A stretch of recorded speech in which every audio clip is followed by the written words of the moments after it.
every trophy has a red and gold reflection. These guys are hungry for more. They want to build a dynasty here.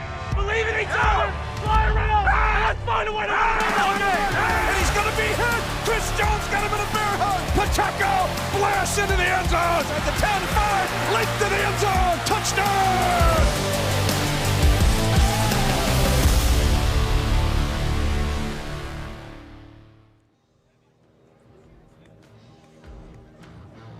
The Chiefs dropped a tough one last week in a game that came down to the wire.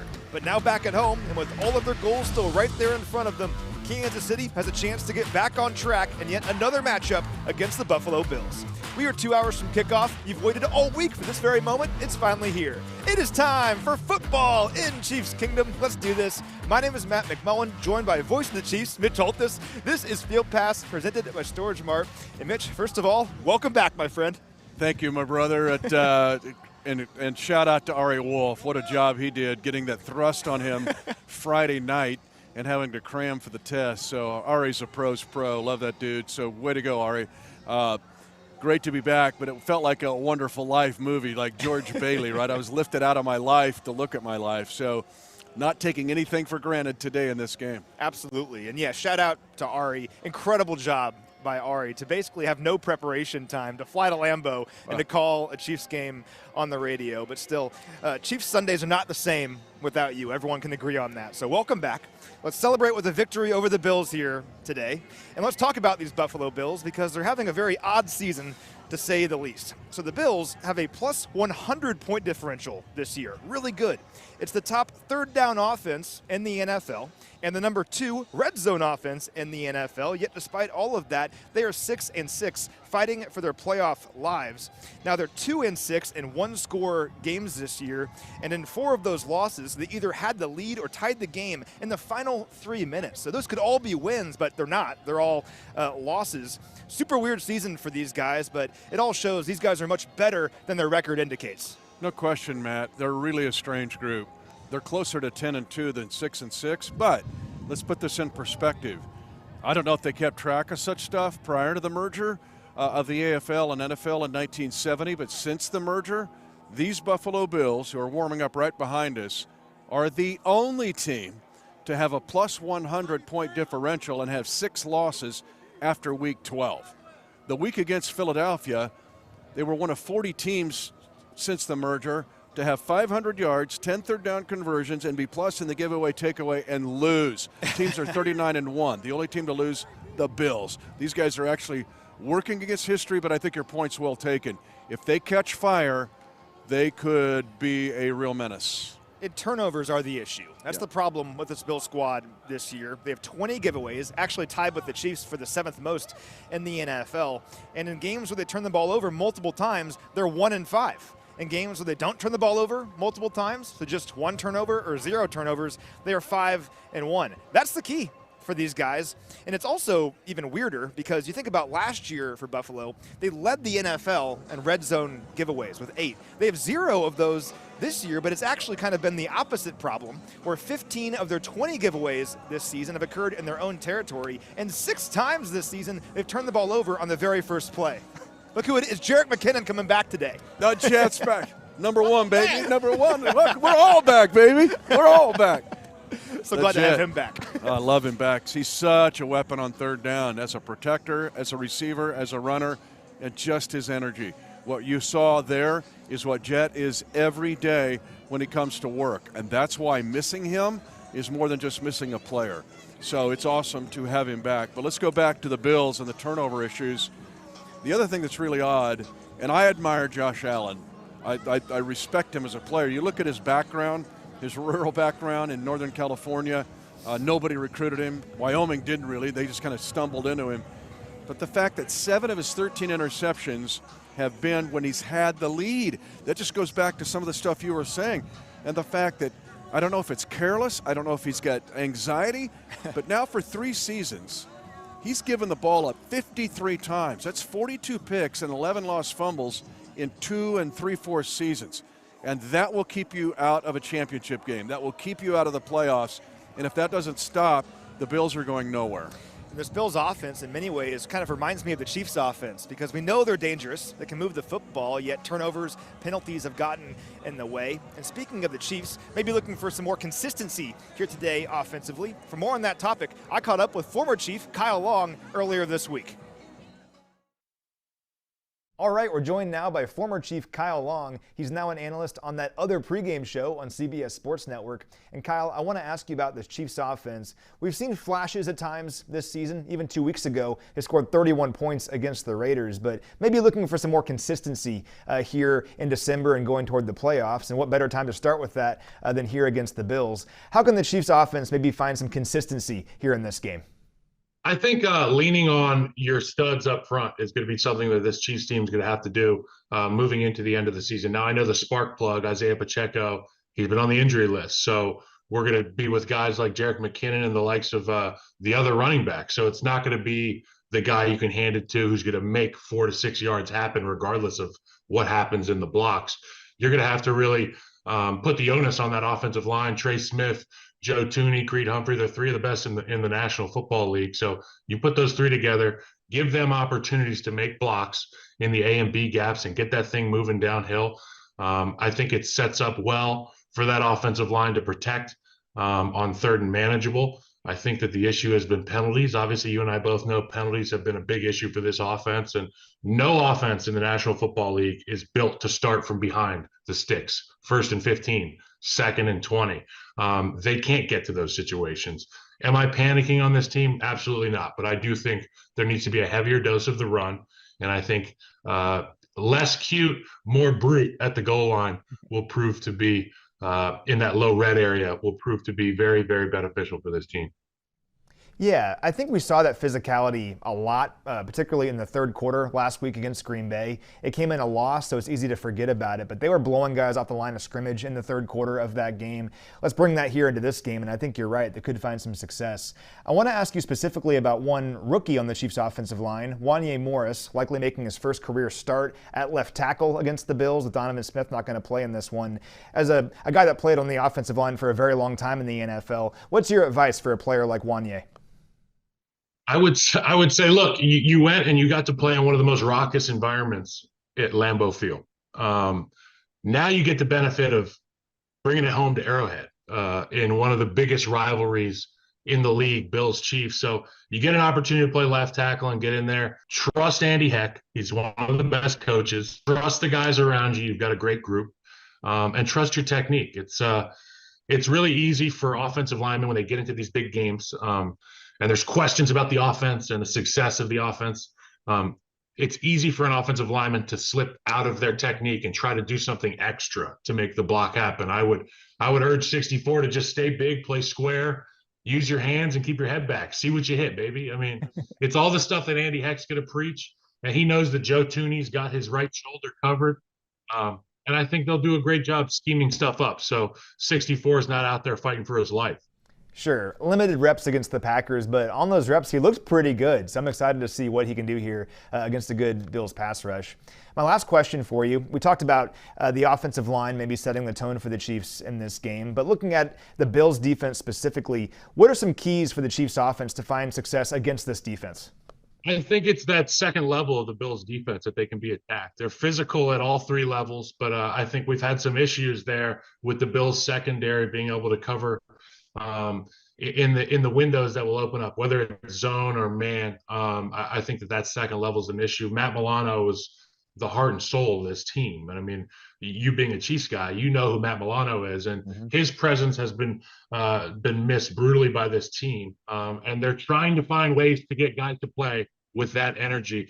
And sometimes when guys are trying to play fast, just like the Wanya Morris conversation, they get out of their technique, they get out of their realm of their mind, and guys are open. So I would say look to take advantage of that. Run the ball, and if you run the ball, the linebackers will be forced to respect the run. When the linebackers respect the run, that's when Travis Kelce has fun. So let's make this happen.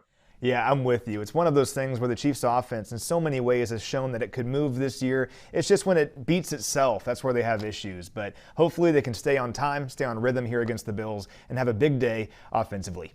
He's Kyle Long. Once again, catch him on that other pregame show on CBS Sports Network. And of course, just in a few hours, stick around for Chiefs and Bills on CBS. Kyle, awesome stuff, man. Really appreciate your time. Thanks, Matt, as always. All right, great stuff there from Kyle Long. We're now joined by one of Sporting Kansas City's best players. It's Alan Pulido. Alan, what's going on, man? No, thank you for receiving me, man. Thank you so much. Yeah, thanks for joining us. What a season for you individually. Tough rehab you had to go through. 14 months ago, that scary knee injury, but what a season. You led Sporting in goals, and you're the 2023 MLS Comeback Player of the Year. Yeah. How satisfying was this year for you, considering what you had to go through? Yes, no, I am proud about me, about my team, because all the players and everybody here working to the facility is Sporting, they help me a lot, and I don't know, this is for my very good job, all the medical staff and the coaches, and I am very happy, and I am very proud about this prize, no, the MLS player of the back, yes. You did it as an individual, but as a team you did it. You guys started 0-6-3 and fought your way to the playoffs. How gratifying was that to get that done as a team? Yes. I think I believe in the team all the time. We don't start like very good in the start of the season, but in the end of the season we play like better. We are more compact. All the team is like very good mentality. We change like a lot of things about the Peter Vermees is very good coach, and everybody go together and we stay in the playoffs. And now, I don't know, we made like very good season this year. But it seemed like in the regular season, it turned in the match against St. Louis when you had 2 goals. You were close to a hat trick, but what was it like to get the double in that game? Yes. No, I remember this game because it's derby for us. You know, it's very good match for us. And I remember this play when I tried to score like the hat trick. But I passed to the Daniel, and Daniel missed. Yes, close. But no, it's funny, yes. Now, one of the things I love about Kansas City athletes is you guys all support each other. You're here supporting the Chiefs here today. You're a Chiefs fan, right? Yes. When I remember my first year when I arrived to Kansas City, I come to the watch the first game, and I love the people. I love like, the energy. I think this stadium is like amazing. You know, all the people support to the Chiefs game, and of course you take like a little lobby for the team, for the Chiefs, and I support always. You know. Yeah, there's all those videos, right? Yes. There's all those videos of Patrick and Travis and all the guys at your games going crazy. I think it's awesome when you're supporting them. Last question for you. You'll be up on the drum here in just a few hours, getting the crowd all riled up. You feel good? Are you nervous at all? How you feeling? A little nervous, but no. I feel okay. I try to beat my better, you know. Yeah, you got the rhythm down? Yes. I need to a lot of force. His hands. Yeah. He never gets to use his hands. I have force. It's okay. Well, you'll do a great job. We'll let you go, but thanks for joining us, Alan, and good luck next year and have fun here today, okay? No, thank you so much. Pleasure to stay with us. Thank you. All right, man. 14-goal season. And he was all set up to get that hat trick. He had the double, and he's right there. They didn't pass it to him. I'm like, come on, man. Anyway, but he's an exciting player. Yeah, he is. And really, that was all real. Like, we were talking off camera. He loves the Chiefs. Like, he comes to games all the time. He's super excited for this opportunity. And, again, I just love it when athletes around Kansas City who aren't necessarily from here embrace the city as a whole and support each other. I think it's awesome. Yeah, and it's hard not to get to Fields Place, right? No doubt. And so for him to be able to play where there's an electric atmosphere at Children's Mercy, because it's awesome when you have those the cauldrons going nuts, but he senses that here too. So it's great to see the respect that transcends the different sports. Now, we'll have the inactives here in about 5 minutes. We talked a lot about the offenses. Let's talk about the Chiefs' defense a little bit. Interesting game for them last week. They gave up 27 points. That was a season high. Still give the Chiefs' offense a chance to win the game in the end, but maybe looking for a better overall game here in this one. How can they bounce back here against this Bills offense? Win on first down. I know that we talk about third down a lot. First down's kind of spoken about parenthetically, and then some teams, the Philadelphia game, we had the same discussion. The Chiefs must win on first down in this game. They did not against Green Bay. Green Bay dictated terms to them that whole game. So I'm curious, with Buffalo with 2 weeks to prepare for this game, what do they have that the Chiefs have not seen on defense? Because Green Bay did throw some stuff at Spags he hadn't seen. And I think you're totally right, because not only did the Packers score last week, they also ate up a lot of clock. So they averaged more than 4 minutes per drive last week, and that limited the Chiefs to only 7 total possessions in the game. That was a season low, and that magnified some offensive mistakes. And defensively for the Chiefs, it was uncharacteristic stuff that allowed those drives to keep going for Green Bay. Things like missed tackles, big plays, and also just getting off to kind of a slow start. You cannot have a slow start here against this Bills offense. No, and who can get the other team off the field? These teams are number 1 and number 2 in fewest 3 and outs. The Bills are number 1 in the league by far. They only punt 26% of the time. If you can win on first down, steal a possession, Matt, but if you can force Buffalo to punt and get 1 or 2 possessions or a takeaway, that could be the difference in this game. But it's almost a must, because Green Bay did what Denver did, and Buffalo can do what those two did even better than those two teams, because they have better personnel. But the good news is Nick Bolton is back.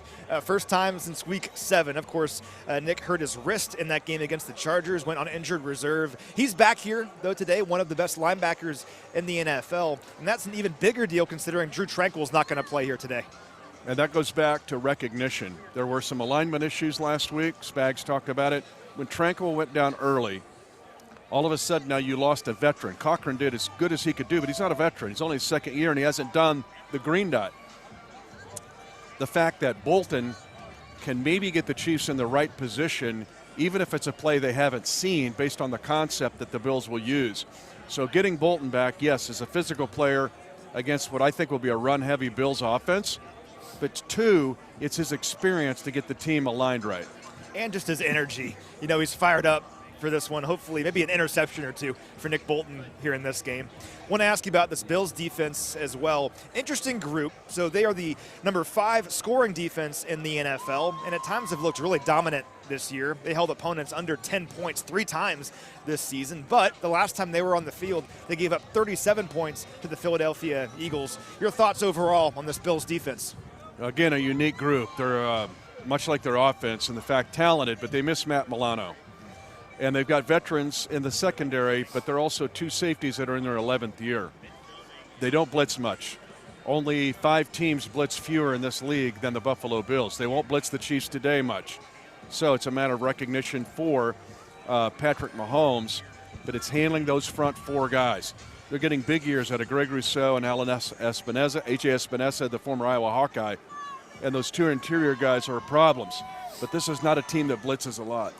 I got real nerdy with it earlier this week. I looked back at all 5 of their matchups against Patrick Mahomes. Just a 12% blitz rate. They don't want to blitz them, and you can't allow that front 4 for Buffalo to get home, because that's when this defense is really dangerous.